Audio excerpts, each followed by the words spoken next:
Bienvenidos a este nuevo episodio del Espacio Digital de Frente con Óscar Ortiz. Conversaremos con Jaime Dunde Ávila, máster en Administración de Empresas, experto en lo que es finanzas, mercado de valores, asesor y consultor a nivel internacional en materia de legislación económica. Él ha escrito en la publicación Ideas y Debates un artículo muy interesante titulado El modelo económico, social, comunitario y productivo, un modelo agotado. Jaime, muchísimas gracias por aceptar nuestra invitación. Oscar, el gusto es mío. Gracias, Jaime.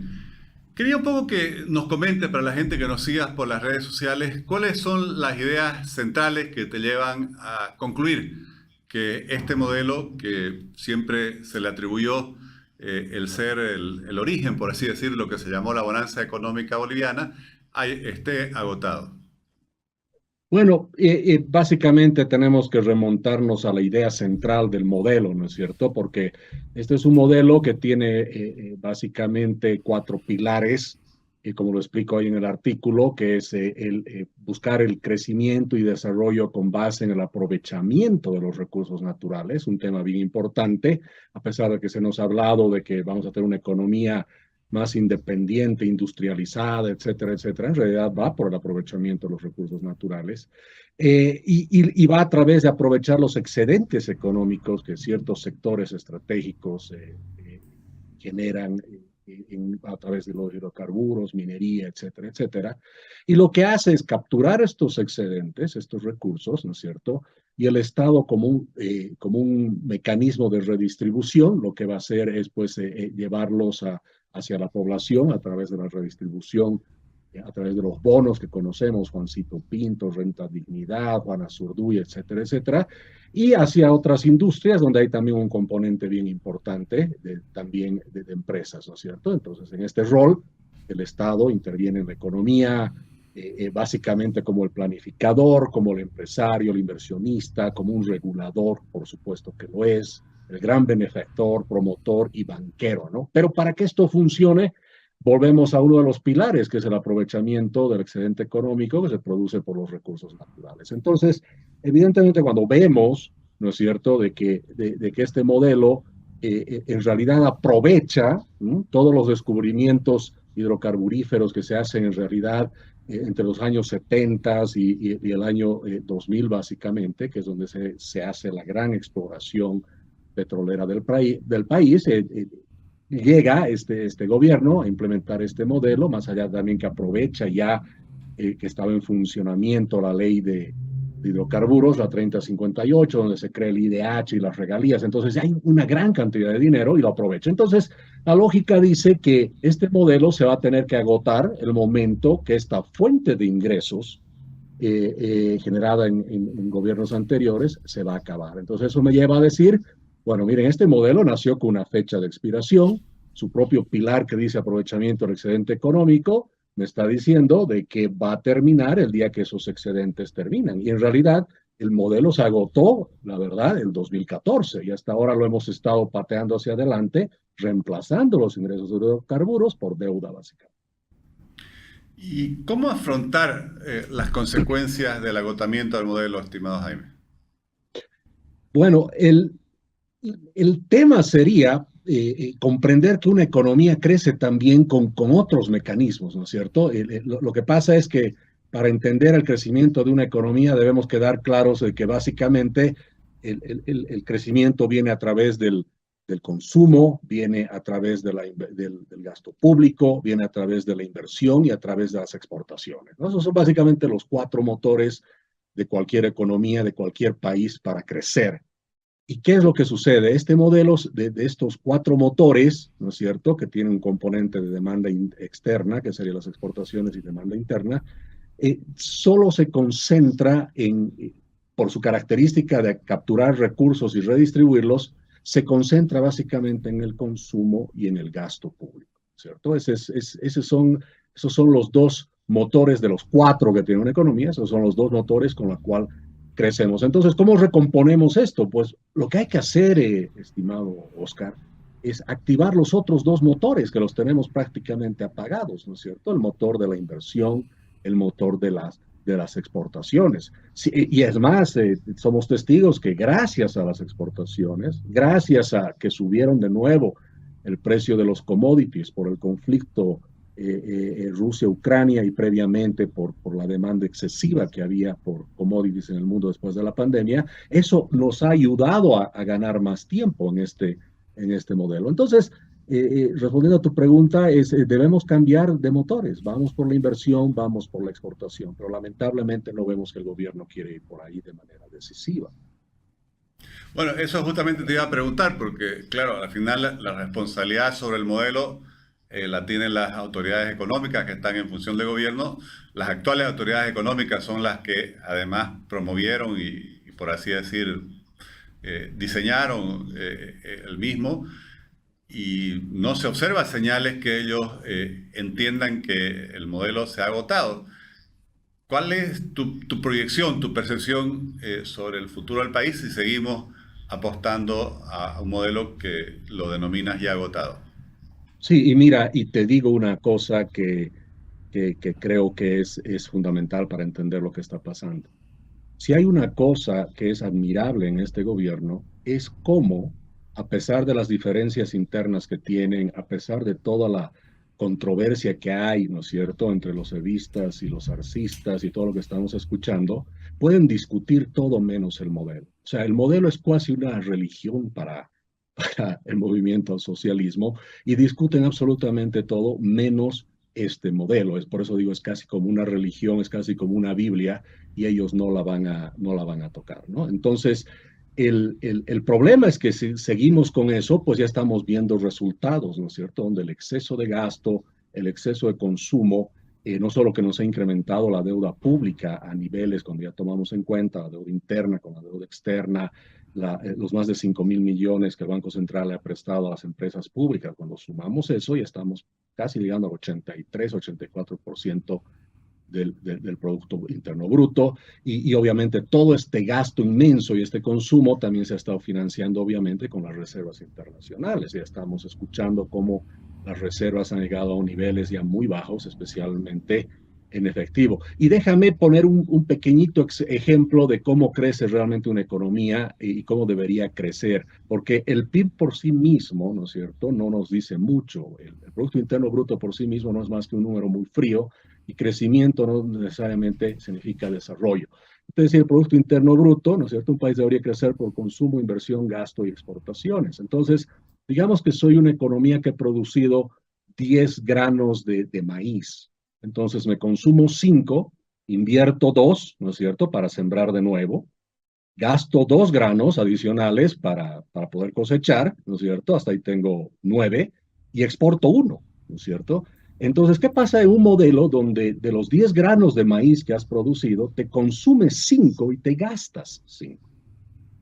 Pues eso lo que te está diciendo es que vas a tener igual un crecimiento de 10, pero la calidad de crecimiento ya no es bueno y puedes predecir que por la falta de inversión, ¿no es cierto? Y la falta de exportaciones, al final no vas a tener suficiente para ir más adelante. Entonces, lo que preocupa con esto es que este futuro que vemos bajo este modelo es un modelo de escasez, es un modelo donde el gasto y el consumo nos consumieron absolutamente todos los recursos y ahora está a una situación de poner mucha presión en nuestras propias reservas internacionales.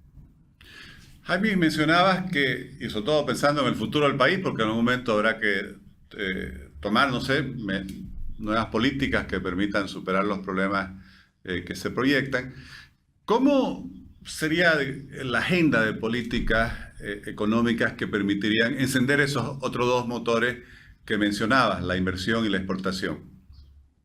Mira, creo que la agenda concretamente tiene que ir por promover, ¿no es cierto?, la activación de los motores. La inversión, el primero, con elementos que todavía no los tenemos, como seguridad jurídica, por ejemplo, ¿no es cierto? Tenemos que ser un país menos riesgoso para atraer tanto la inversión extranjera como la inversión privada.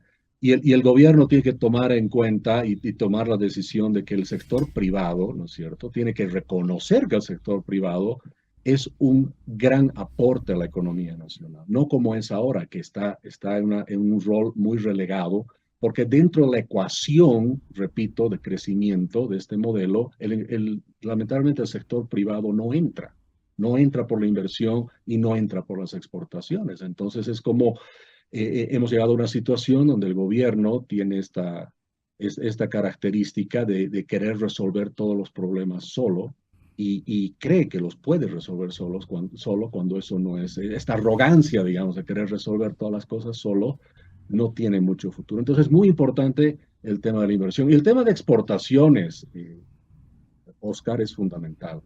Es más, yo creo que puede ser lo que más rápidamente podría ayudarnos a salir de esta crisis y a proteger nuestras reservas internacionales desde el punto de vista de hacerlas crecer, ¿no es cierto? A ver, una región como Santa Cruz, donde se produce básicamente más del 30% de las exportaciones, una región que produce el 70% de los alimentos, es una región que nos puede ayudar muchísimo en salir adelante, por ejemplo, con la biotecnología. Yo creo que debemos sincerarnos porque la biotecnología es un elemento que podría hoy, si se toma la decisión de hacerlo, en apenas 6 o 9 meses o una próxima campaña ya podríamos ver los resultados y podríamos traer pues más ingresos y divisas para el país y sería el motor de activación más rápida. La inversión todavía va a tomar su tiempo, significa cambiar leyes, dar un mensaje al mundo de que somos seguros, dar un mensaje a los bolivianos de que somos seguros y se va a respetar la inversión y eso va a tomar mucho tiempo, lamentablemente.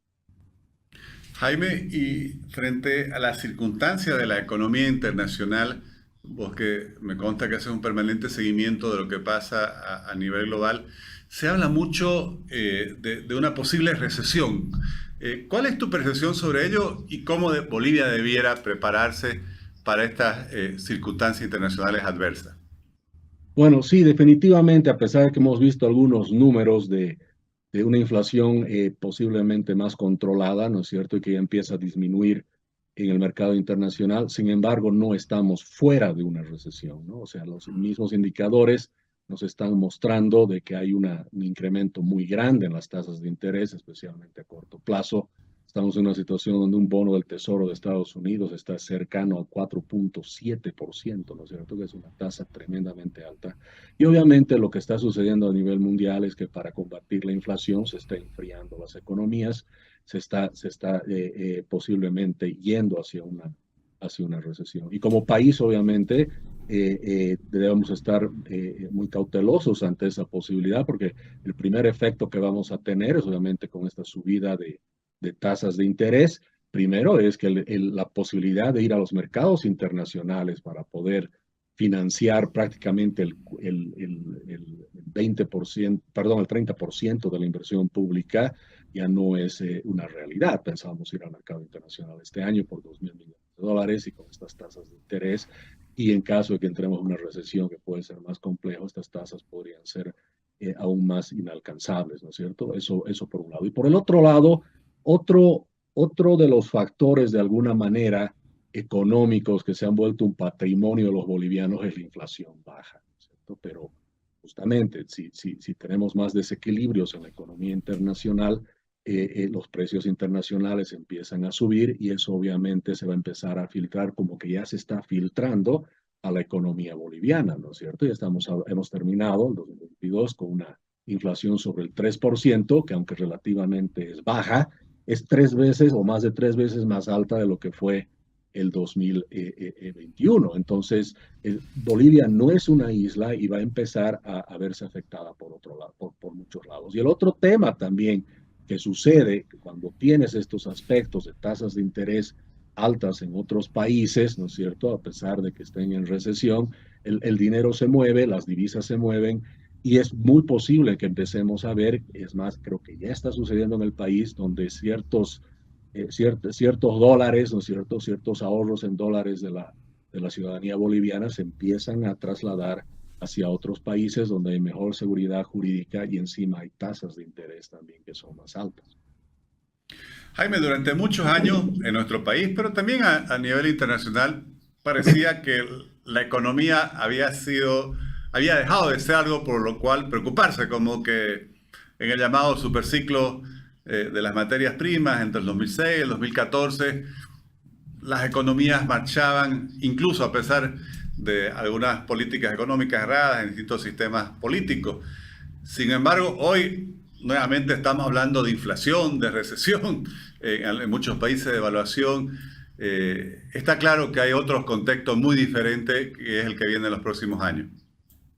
Sí, definitivamente. Y sabes que hay un factor también que creo que es importante cuando vemos desde el punto de vista de la economía mundial, ¿no es cierto? Porque, a ver, siempre hemos tenido, especialmente los países emergentes, alguna locomotora, por decirlo de alguna manera, ¿no? En el mundo que ha estado jalando al resto de las economías, ya sea Estados Unidos, generalmente, ¿no es cierto?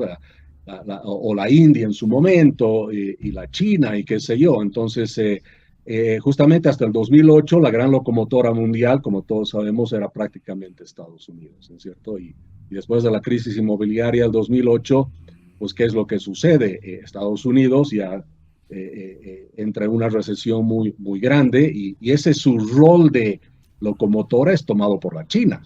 Y por eso es que desde el 2008 a la fecha lo que hemos visto es una gran demanda de productos, primero de commodities hacia la China, y también nos han inundado de productos chinos, ¿no es cierto? Entonces, ¿qué es lo que sucede? Que esa locomotora china que estuvo ayudando durante mucho tiempo también se ha empezado a parar. Entonces tienes Estados Unidos entrando en una recesión y una China que ya no crece, ¿no es cierto?, a los dos dígitos, 11-12% de antes, sino ya tiene un crecimiento más del alrededor del 3%. Entonces, se acabaron las locomotoras en el mundo, en otras palabras, y por supuesto países como Bolivia, que somos especialmente, repito, por este modelo, muy dependientes de los recursos naturales y la demanda internacional por los commodities, pues vamos a ser uno de los países de ser más afectados, por supuesto, porque ya no tenemos estas locomotoras que jalaban y nos jalaban a nosotros, por supuesto. Jaime, realmente interesantísimo tus explicaciones. Creo que nos dan un panorama tanto sobre lo que sucede en el país, no solo en la coyuntura, sino en las razones, en los fundamentos estructurales de nuestra economía, pero también toda esa visión internacional.